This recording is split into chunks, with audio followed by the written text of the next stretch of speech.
Welcome back to BrandsTalk, a show to help you develop and grow your brand in a more authentic and sustainable way, locally and globally. Whether it's your personal brand, your company brand, or product or service level brand.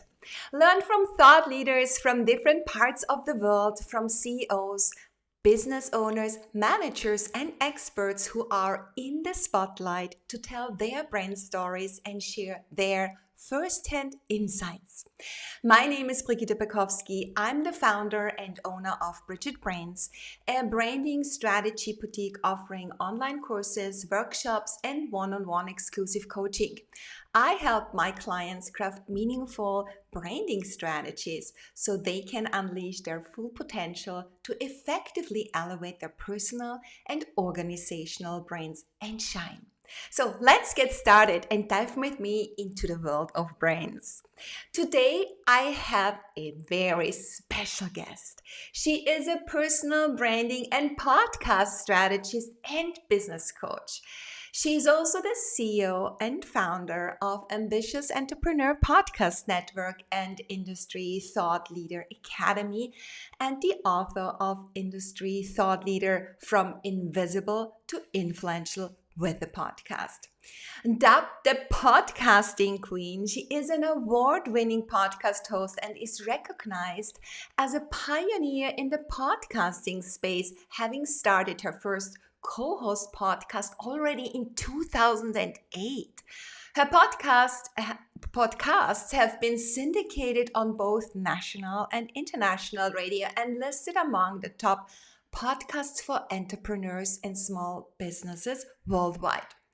Recognized as one of the top 20 business coaches in Melbourne, Australia, she works with consultants and coaches around the world, helping them create distinguishable, uncopiable, and irresistible brands so they are seen as not just a choice, but the choice with their ideal clients.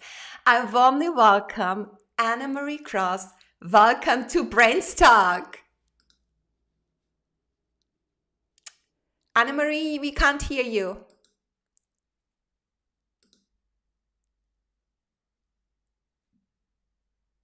Okay, I just lost her.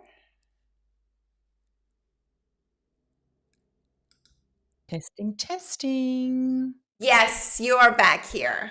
I'm here. I was here going, hello. What an introduction. You disappear. That's wonderful. So welcome, Annemarie. Welcome to BrandsTalk. It's such a pleasure to be here. Thank you so much for that wonderful introduction. Yeah, it's such a privilege having you on my podcast, Annemarie.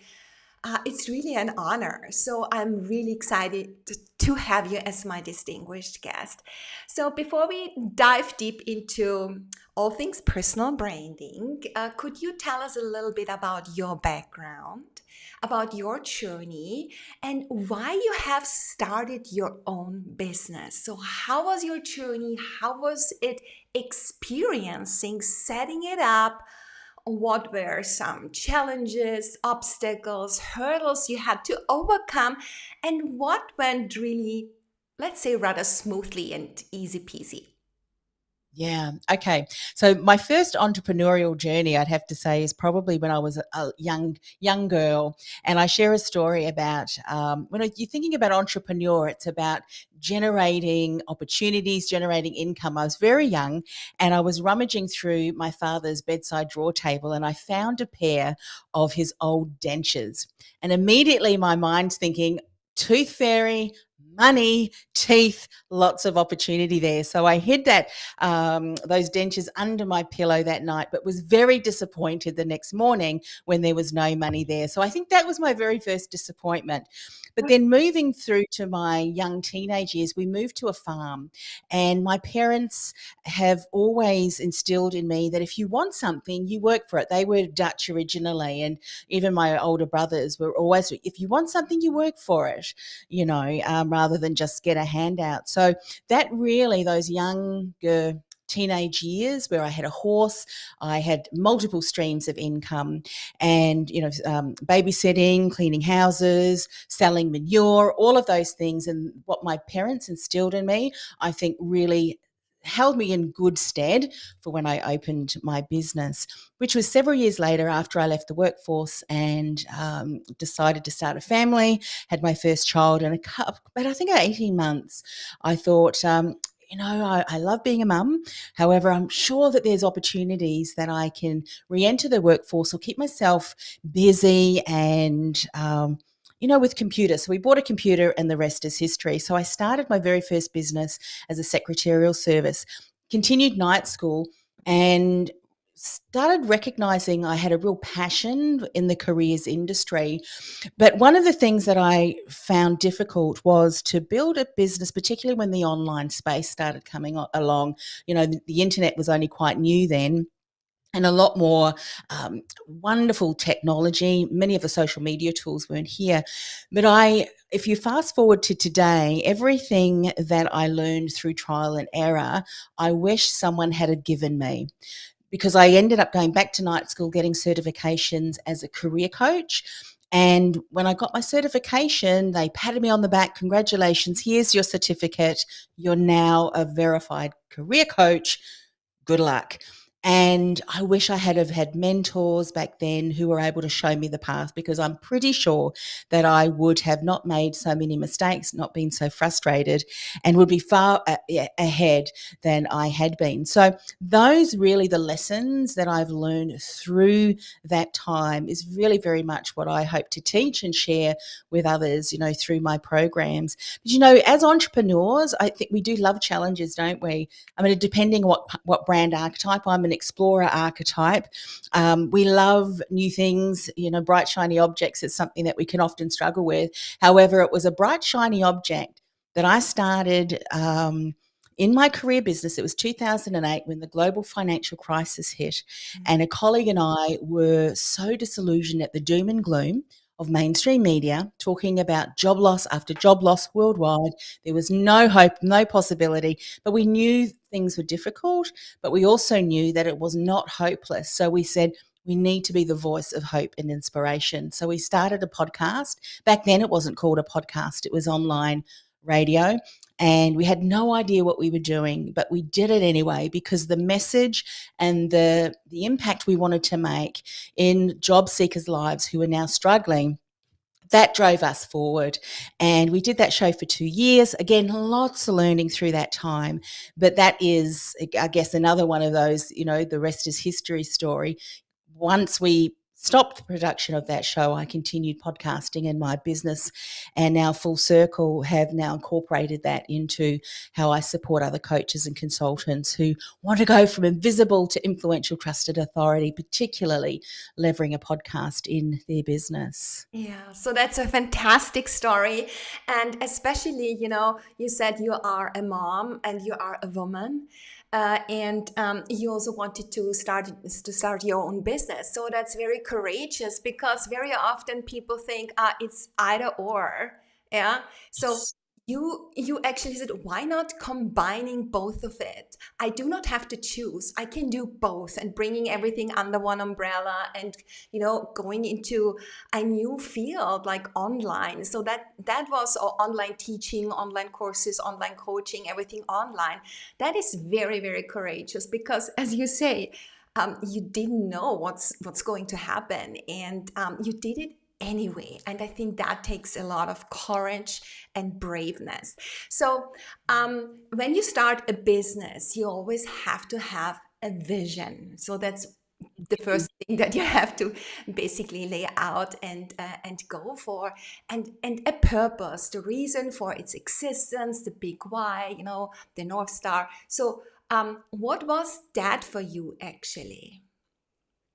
Interesting you should say that, because if I look back, I never really penned or took the time to seriously document and clarify my vision and purpose till many years later, after I'd had kind of iteration after iteration of business. And I say iteration after iteration because I love learning, as many of us as coaches do. There are different modalities, different techniques, different tools that we can use with clients.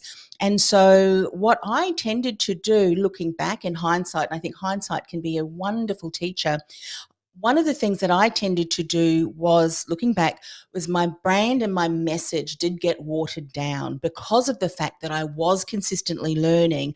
I didn't have what I now call a clear umbrella statement. And that umbrella statement really is something that is a promise of value and a promise of expectation, what your clients are looking for and how you can help them, so that that umbrella statement could solidify all of the different components and areas that I could support them with. For instance, in the career industry, I was doing resume writing, interview coaching, career coaching, online coaching. And it's interesting that you said about being courageous, because I know many businesses, or a number of businesses, particularly change makers who I love to work with, they're challenging the status quo in their industry. They're doing things differently because the way that they see things done, or there's a gap in the market, they are seeking for a solution, and often the solution isn't there. So they end up having to create it themselves. And then they realize, oh my goodness, so many more people are looking for this solution too. But at the same time, their industry, and maybe even those close to them and their professional association, may say to them, what are you doing? That's what happened to me. Why are you starting a podcast? Why are you doing email coaching or phone coaching? We didn't have Skype or any of those technologies.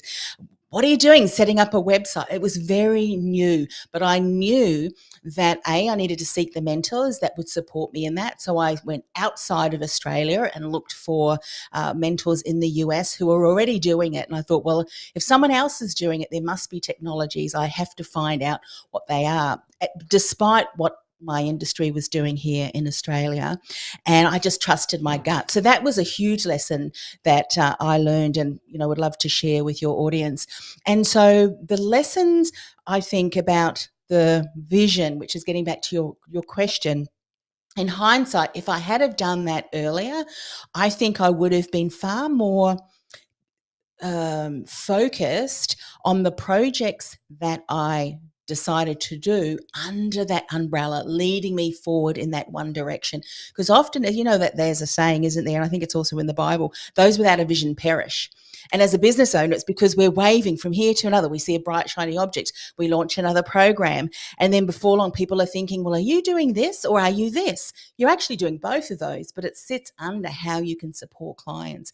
And it wasn't till it would have been about good 7 years ago, I had a business venture that I partnered with someone, and we had a 7-figure pipeline. Unfortunately, that business came to an end. And after that time, I was left thinking, what am I going to do? And I joined a business network, and we spent 4 solid months working on vision, values, mission. And I thought, I really need to settle down and think about what next. And that has been my vision and mission for all of these 7 years. And it continues to be my vision now, impacting the world, making a difference, one message, one podcast at a time. And, my vision is to impact the lives of 1 billion people. It's a lot of people. However, I work with incredible change makers who are also part of their community, impacting people. So collectively, we're impacting that number. But that's been the vision that I've been working towards, for the last 7 years. So vision and mission are so important. Exactly, yeah. And also because you want to be more intentional with your business, you're much faster because you have an orientation. That's where you want to go. That is your goal. That's your objectives that you're going to strive for, right? So also the title of our podcast episode is about how to be distinguishable, uncopiable, and irresistible. So, what is the singular thing that only you can provide as a business owner, as a business coach, and as such a podcaster that you are? Yes. And look, if this is something that I think every single one of us, particularly as service based businesses, we can often look at what other people are doing and think, how on earth can I compete? What's very unique about me? However, it's often the journey that we've traveled, the challenges that we've overcome, the systems, the steps, the processes that we've implemented to move from point A to B and so on. Those teachings, if we take the time to identify what they are and then systematize them and then bring them out so we can teach them and share them and others can then adopt and learn those particular tools and techniques and so forth, that then is really going to set us apart from what other people are doing.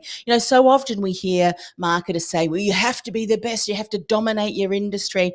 And I always say, look, it's not saying that we're better than everybody else. We're better placed to support them because the journey that we've walked, who we are, our mannerisms, our characteristics, our charisma just connects well with our ideal clients and they resonate with us. They love the style and the experience that we create. And often it's the things that make us unique and uncopyable that we don't really recognize as being unique and being something that can be of immense value. And therefore we don't clarify it and we don't consistently do that in how we do our work and how we bring our message forward. So for me, I look at the various experiences that I've had through the personal branding, which I brought from the career industry, then working with entrepreneurs and then business strategy and marketing, but then of course podcasting, but not just podcasting. How do I build a podcast or create a podcast that helps me build my reach with my ideal client? A reputation as that trusted authority creates such a unique experience, listener experience, that as you continue to have your show, whether you're interviewing guests or whether you're doing a solo show, you are nurturing your ideal client, who's your audience member, along the customer journey so that they get to a point where they go, I have been listening to Brigitte Brand's podcast. I love what Brigitte says. I'm going to take that next action step, when you invite that on your call to action on your podcast. And so creating a podcast like that, it's easy. I say it's easy to launch a podcast, just like it's pretty easy to launch a business. But to launch a business that's profitable and scalable, something that you can sell as an asset down the track, that you can step away from and the business still runs because you've got team and processes. There's strategy and there's, systems and so forth. Similarly to a podcast, it's very easy to start a podcast, to do live stream, but a live stream and a podcast that does build reach, your reputation, revenue as you nurture listeners into lead, that becomes where the strategy is so very important. And that's what I love to support clients with. Okay. Yeah. So since you are such an award-winning podcast host, do you have,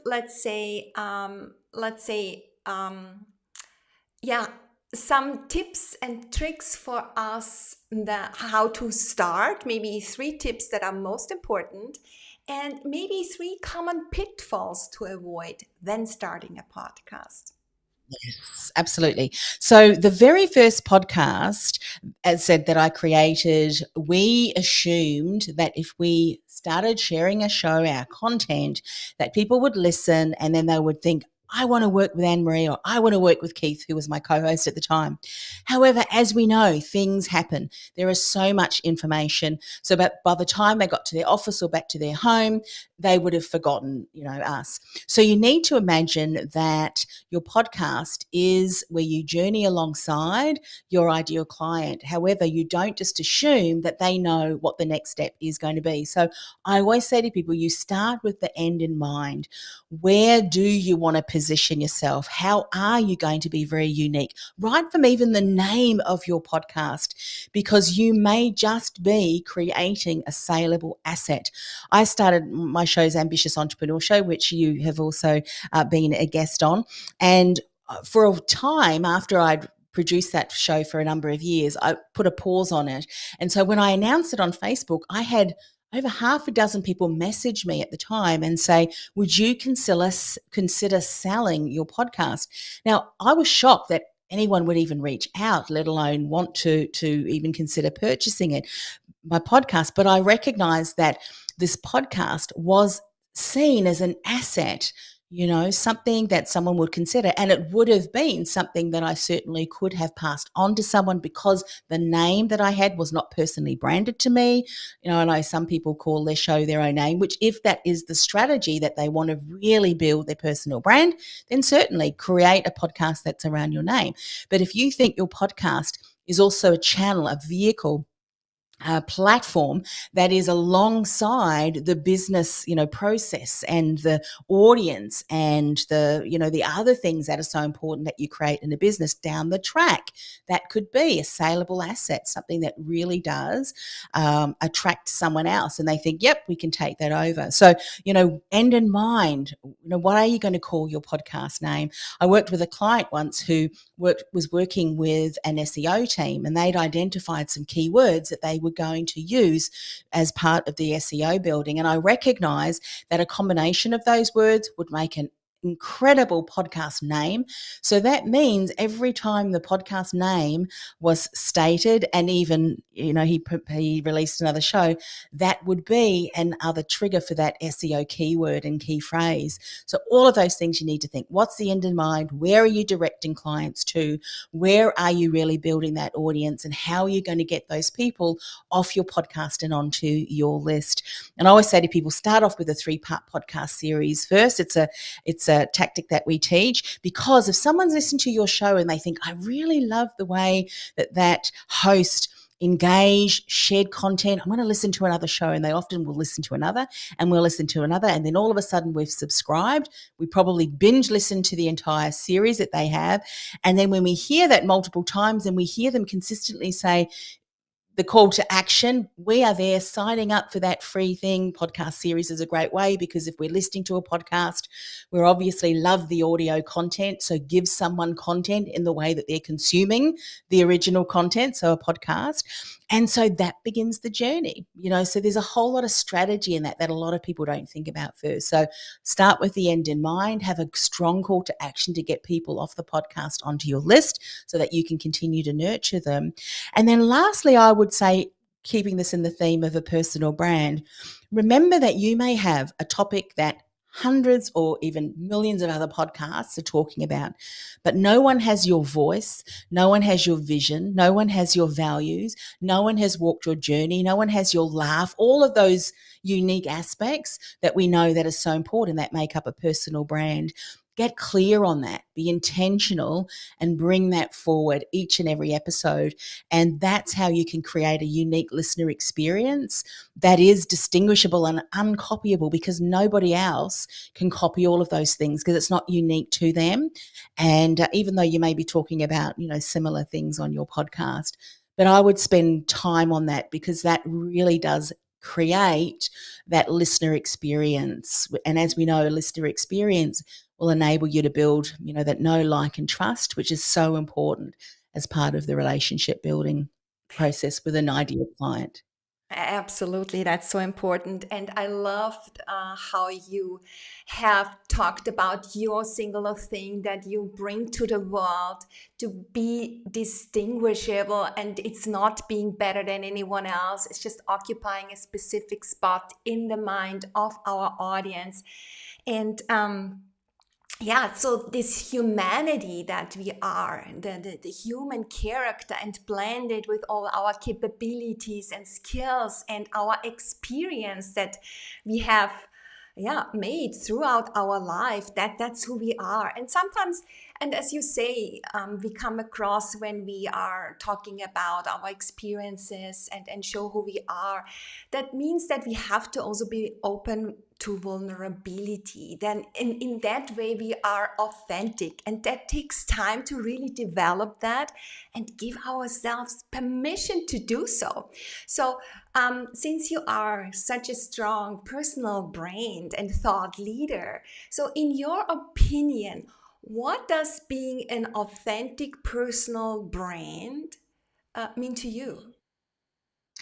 It is so important, and I'm sure you have heard, and this has been going on for many years, so many marketers talking about authenticity. And I wrote an article, it would have been, goodness, a good 7 or so years ago, where I did some research, and some people were calling it a fad, that it's just the buzzword, personal brand and authenticity, just a buzzword. And then others were saying, well, that person is a very mean and nasty person. Is that authentic to them? And I kind of addressed some of those, those presumptions. If someone is talking about authenticity, it's not if they're angry or whatever, rude. That's just inexcusable behavior, I think. Authenticity to me is a combination of a number of different things. It's, your attitude, your approach, your core values, that really drive who you are. If integrity and excellence and boldness, so that's really courageous, if that's really important to you, that's naturally then going to come through in how you approach things. And that's very much going to approach the words you use, the mannerisms, your body language, all of those different things when you're consistently on brand. Then you also have things such as some of the unique mannerisms. I'll give you an example. My co-host that I started my very first podcast with, he has a laugh that when he laughs, if he is in a room, people would go, they do. They would just stop and they would look. We all know someone who has that kind of laugh. And even online, and we knew that if he was to do that laugh, we needed to just take a pause because it's going to go on for a little while. But he got such a reputation of the laugh that people would say, well, it's not been a show till Keith has had one of his belly laughs, and that has just lived, with him through the many other podcasts that he's done as well. That was just unique to him. Something that was a little bit, unique, those little idiosyncrasies, but it was just him. He didn't try to hide it. It was authentic to him, but that was just the type of person that he was. And I say that because sometimes we look for the things that, or we don't look at the things that are quite unique that just make us a sense of humor, being able to look at things differently, do that all the time, to twist, to transform thinking, these kind of things. If that's very much uniquely you, that becomes part of your personal brand, because your personal brand is your reputation. It's what people think about you. It's what they say about you, hopefully in a nice way, but you would agree too that it can also be negative. Your personal brand can be negative or positive. And guess what? We can impact that through our approach, can't we? How we show up daily, every day, every week, every month, every year, if we do that consistently. Yeah, we have it in our hands of how we create value to our audience, and we have it in our hands to make a difference in their lives. And I think that is about personal branding, and that is about perception. Beautiful. And also there's as we now have learned, there are so many different factors tying into personal brand building. And there's one more that you have been done research on, and I think also did training on. It's about our money mindset. So I would love you to dive a little bit deeper into that specific aspect of personal branding and how it Yeah. influences. I would love to share. The reason why this really fascinated me was when I was in the career industry and working with individuals, executives, professionals, often who were looking for opportunities that would see them be promoted, whether it was internally or whether it was in another company. And it was really interesting to see the different characteristics and how people would approach their negotiation, even the way in which they perceived what they did, from being so humble that it was almost embarrassing, if I can say it that way, because they just didn't own it. They just really didn't see the value, because there's a difference between being arrogant and confident. Arrogant, just, when, someone walks through the door and half an hour later their head comes through because it's so big it takes a while to come through. We all know those kind of people. But confidence is just because this is what we did. These are the action steps that I put. These are the things that I put together, and this is the impact that it has made. And I noticed that as well. That was reflected very much in the negotiation of salary. So that often what people would do in the career industry is they would go for different jobs, and if they didn't, or wasn't successful, a number of times, many of them said, "Well, I'm going to start my own business because I've hit the glass ceiling, there's no opportunities," and so on and so forth. But what they didn't realize was the same mindset that kept them stuck in the career industry, they brought with them in the business. And how it showed up was putting together packages, pricing, having negotiations with potential customers. And it actually was even more elevated because in a career, of course, you're paid your weekly wage, monthly wage, and so forth. Whereas in a business, if you're unable to enroll clients and sell, it becomes pretty quickly, you'll become aware very quickly that there's something that needs to be addressed with your money mindset. And so to me also as well, it was interesting where people with similar, experience, very highly experienced, you'd have some that were quite highly paid and others that weren't. You had people that had massive big contracts, but at the end of that contract, whatever it might be, 12 months, they had hardly any money left. So all of that was quite fascinating, that human behavior around money mindset. So I've realized that each and every one of us mindset is shaped, particularly around money, about what we observe and what we hear as children.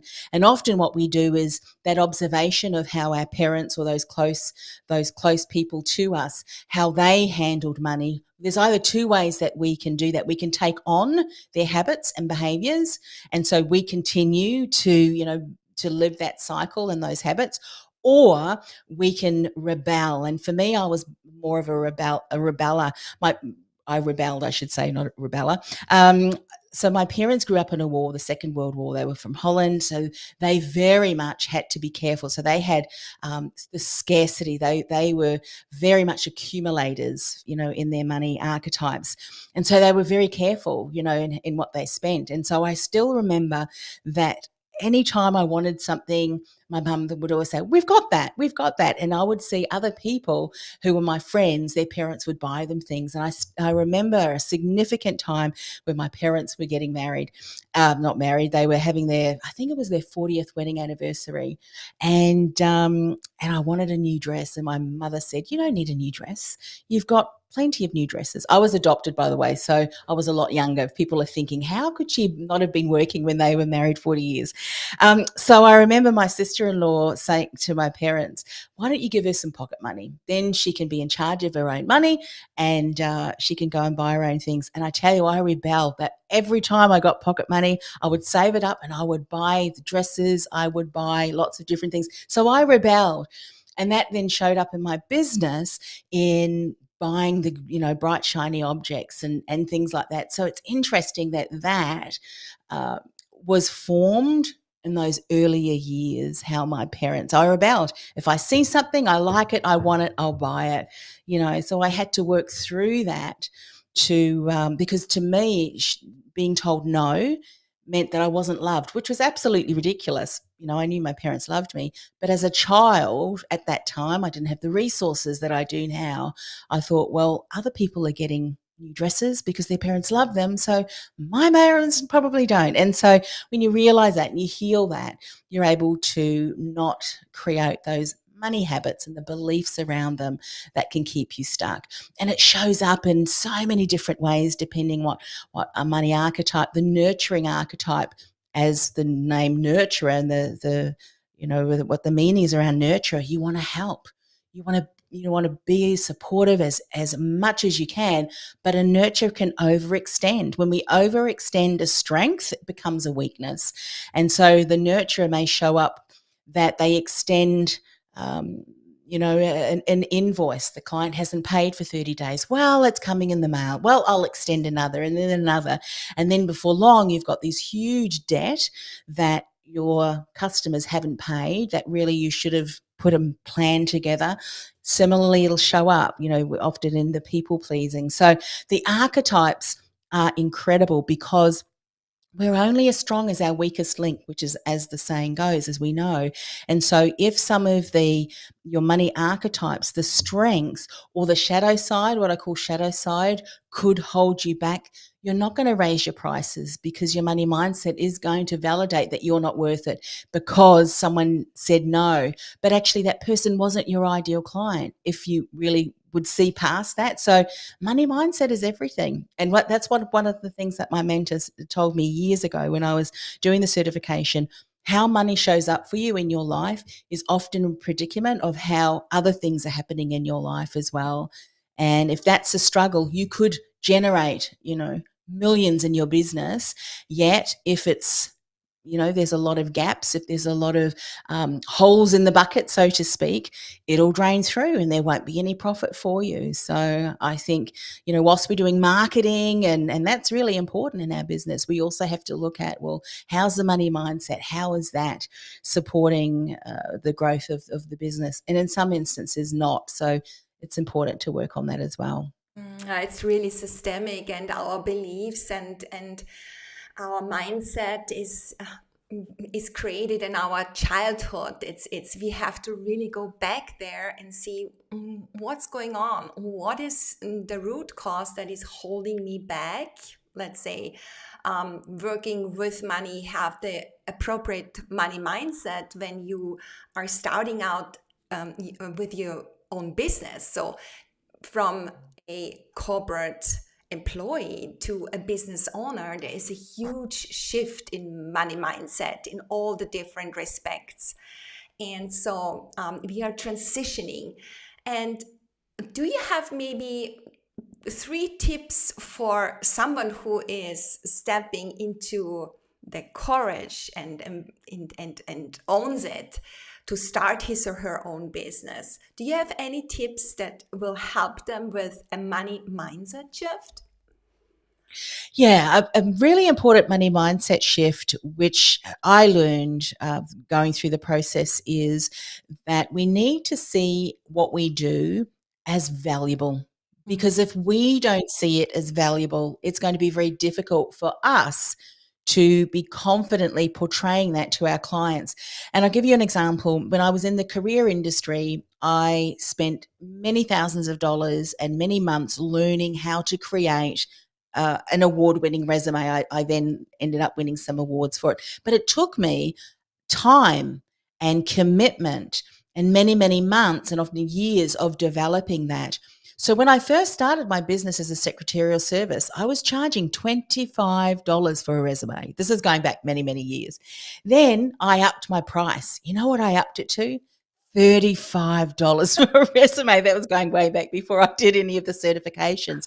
Then when I went through the certifications, I started charging packages. That's another thing as well, as coaches often. So let's go back to the mindset of the shift. People would ring me, on the phone back then. It's a bit different now. It's through the website, but they'd ring, and the first question they would often ask is, how much do you charge? And often I would give a fee. But the thing is, by just providing the fee, I haven't found out more about the client. What were their needs? Do I, am I able to support them? They don't even know what comes into a resume. They just think that someone's putting dates and names and that's all there is. So I need to educate them. And so that mindset shift comes from you. It has to start from you first, and then you have a process through which you guide that client so that they understand really, it's not just something that you can whip together. That's what I often would hear them say. Look, you can just throw it together. And I would say to them, look, this is what we do. Ours is about getting opportunities, and some of our clients have doubled their income, got an extra 20,000 per income. If that's the kind of thing that you're looking for to get that dream job and to get paid what you're worth, I'm your career coach. But if you're just wanting someone to type up a document, I've got some great recommendations of secretarial services. So being able to have that conversation. That's the first thing. The value has to start with you. If you can't see it, then it's going to be very hard for clients to see that. Secondly, when you're starting a business, particularly as a service-based business, often we negate the experience, and not just experience in the business that we've had. you're there offering often services and expertise that has been developed through years, decades often, of teaching, of being in the workplace, of experience. I mean, experience and that university of hard knocks, you can't get that through going through a university degree. I mean, the amount of organizations that I've worked with who have said they often get, interns or young graduates that then say everything that you've learned at uni, forget that, this is what we do in the real world, and so often sometimes we don't have a degree in something, but you've got a degree in many, many years working in the workplace. Don't negate that. That's valuable. And all of that gets put together in a package. And so that was a huge lesson that I learned, particularly for a coach or a consultant, that your time is not just the 10 minutes or the hour or the 2 hours or however long your program is or time that you spend a client. It is the years that you've spent that has led you down the path where you are today. So you need to put packages together rather than just, well, it's only going to take you an hour, you charge by the hour. Because often then we're seen as a commodity, aren't we? When someone speaks with you, an ideal client, and starts to look at, well, how many hours is that? Because you could spend 5 minutes or 10 minutes speaking with an ideal client and instantly know where to look or what questions to ask or where to direct them to, which is on the back of 20 years of experience that you have. And I think we often forget that, don't we? And so that is going to impact the price you charge, the investment that someone is going to invest in themselves through investing in your experience. And I think that's huge. And if people can understand that right at the beginning, it's going to shift the way in which they put together programs, packages for their clients, as well as the conversations that they have. And the last the last tip is not everyone is your ideal client. Yeah. Now, if you are wanting to see and work with different clients because at the moment you need to, then go ahead and do that. Work with people and hopefully you won't get an ideal client that puts you off starting a business altogether. But you will find that you do your best work with a specific type of client, and so in business, we often don't spend time in recognizing who that is and we take on anyone. And often it's the people that we say yes to that we end up realizing they're not my ideal client, they're not doing the work, and they're not implementing what they're supposed to do. And that will end up draining you energetically. And it's not a win-win for the client either because they're never going to do the work anyway. So be discerning. Who is your ideal client? Recognize who that is. Who do you do your best work with? And if you're speaking to a prospective customer and you realize they're not and could work better with someone else, go and refer them to someone else. Don't work with everybody because not everyone is your ideal client. Fantastic. These tips are invaluable. I think you are so right, really knowing about your ideal client. And yeah, it's okay if you niche, if you have a certain niche in the market and you start out very small, but be sure you have the ideal client that you can work with and that you can really help make a difference in the world. And just if we try to appeal to everyone, as we know, we are not serving anyone, right? Good. So, Annemarie, one more question I would really like to ask you. Are you willing to share any experience that was a major learning for you, a detour that was significant in a way that it shaped and it continues to shape you? Yes. Well, I hinted to that earlier where, my worst business failure ever, which was now I am able to say it was the best thing that ever happened to me. A number of things I realized. We're all contributors to a result. We Mm. have to take ownership of that. And for me, the reason why it was such a great lesson, it was because, as I mentioned, it really had me take a step back and evaluate, how did I get here, what do I need to do to move forward. And I have a kind of a motto, and it's how I kind of live my life. I'll look at a situation, and as I looked at that one, I thought, well, this situation has the ability to make me or break me, and breaking me is never an option. It is never an option. So I guess I'm going to have to pull my socks up and work forward. And so that was when so a couple of things I've already mentioned about how I got clear on my vision and mission and values and purpose. And that really has continued to stay with me today. And I recognize that that was very much part of why I started my career coaching business, helping people make a much bigger impact in the world because they love their role, rather than in a role that they hated. So it was throughout my life, actually my career. But a second thing that happened was I knew that I needed to take some time out and really evaluate. So I got the very most highly invested coach that I've ever invested in, and I needed that, for the mindset, because I knew that it had the ability to change one of my core values, which is trust. And I did not want to go through life being jaded because I knew that that would change my money mindset. It would really cause a cycle that I did not want to repeat. And then the other thing that it did was I started Women in Leadership podcast as a way to deal with my grief and loss. I thought I'm going to surround myself with incredible women who have also gone through failure. I'm going to learn from them. But a very interesting thing happened. 3 episodes in, I accidentally generated 2 4-figure clients. And it wasn't till a number of years later that I thought, here is a podcast that I started as a way to deal with my grief and loss, and I got 2 clients from it. Whereas in 2008, we were trying to get clients, and we thought, what was important? What needed to be there? And that led me on a journey to identify what were the steps that these 2 women who know nothing about me, Google brand business consultant, come to my website, look around, listen to the 3 podcast episodes and decide we want to work with Annemarie. And that's kind of what I've captured in my book and the programs that I now teach. And so that worst business failure ever has now created the principles, the teachings, the methodologies, all of the things that I now teach, because I recognized that it was something that I did to move forward. And it's often been, throughout my life, a situation will either make me or break me, and a situation is not going to break me. I'll find a way. I will find a way through. I'll problem solve it. It may look a little, quite different in how I expected, but I'm going to learn from it and I'm going to win. That's kind of my my motto. Yeah. And that's where I am today.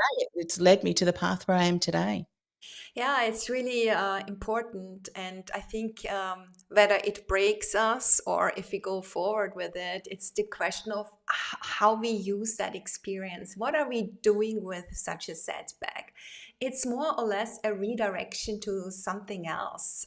Yeah, it's something that helps us to leap forward, to make even bigger steps. It's an integral part of our being, of our experience. And I think also we become better servants with integrating these setbacks into our life. It's so true. So often as business owners, we don't like the word failure, and we know that we've got those mottos and fail forward and so forth. But deep down, every single time something does not turn out as we would have hoped, there are some emotional things around that. There's those disappointments. And getting back to the archetypes, the money archetype and the brand archetypes, I'm a ruler. And I needed to do that because rulers, we are driven, we are very focused, we're quite competitive. But anytime we fail, if we look at it as failure, I'm a failure, all of that, it's not helpful. But if I look at it, okay, what can I do differently? Let's have a look. What did I do? What can I do better? What really did work and I need to continue to do moving forward? When I looked at it that way, every single challenge and every single failure actually becomes the foundation upon which I can stand. You know what I mean? And that is, the other day I was with coaches or with my mentor, and there was some things, and I just said to them, look, you can't offend me. Just say what you need to say. And I had a huge breakthrough through that. And it was because, sometimes the things that we are here to learn can be the biggest transformation, but not if we're not willing to look at it and to ask, to be curious. Is this a lesson? Is this something that I'm repeating? Yes, it is. Well, how can I change that? Okay. and sometimes it can be the lesson, a paradigm shift for us. So that's a lesson that repeats itself. However, we can get quicker in recognizing it and shifting through that. And just be curious, because each time you'll get stronger for it, Yes. and you'll build the character that you can have incredible challenges, but that this is just for a time, just for a season. You'll get through it, as long as you've got the support and the structure in place to know that you will move through that. So yeah, bring it on, I say. Yeah, so true. Absolutely. Thank you, Annemarie. So we are almost at the end of our show, and I would like to do a very quick word wrap with you, like a word and like a word as an answer or a short sentence as an answer. Are you ready for that? Okay. Okay. Women. Women. Leading the world. Leadership. Leadership. Servanthood leadership. Okay. Empowerment. Empowerment comes from within, so that you can empower and inspire others. Beautiful. Money. Money. Money is not evil. This is one that I learned. Money is not evil, or it won't make you evil. It will just exacerbate what is already inside you anyway. Around the whole money mindset. If you were unhelpful, if you were that you can't, money cannot make you something that you're not already. So that was a long answer, but I could go on and on. There's so many lessons around money that we can talk about. We have to It's do another. just it's actually energetic. What did you think about money?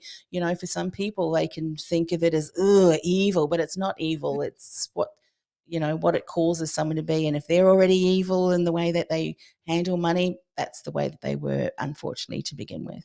We have to do another session just about money mindset. Yeah, last but not least, brains. Brands. Promise of value, promise of expectation. Okay, good. Annemarie, where can listeners find you and get in touch with you? Well, my website is industrythoughtleaderacademy.com, or I'm across the various socials, particularly LinkedIn. Annemarie Cross. Would love to connect. And if people would love to listen to you as well on my podcast, it's the Ambitious Entrepreneur Show. Thank you. Beautiful. Annemarie, thank you so much for being my guest today on BrandsTalk Live. And it's going to be on the podcast coming out in a couple of weeks. And again, it really was an honor having you here and learn from your perspective on personal branding and money mindset and podcasting. Thank you, Annemarie. Thank you. Yeah, thank you all for joining BrandsTalk today. Please give it your social love and leave your comments below.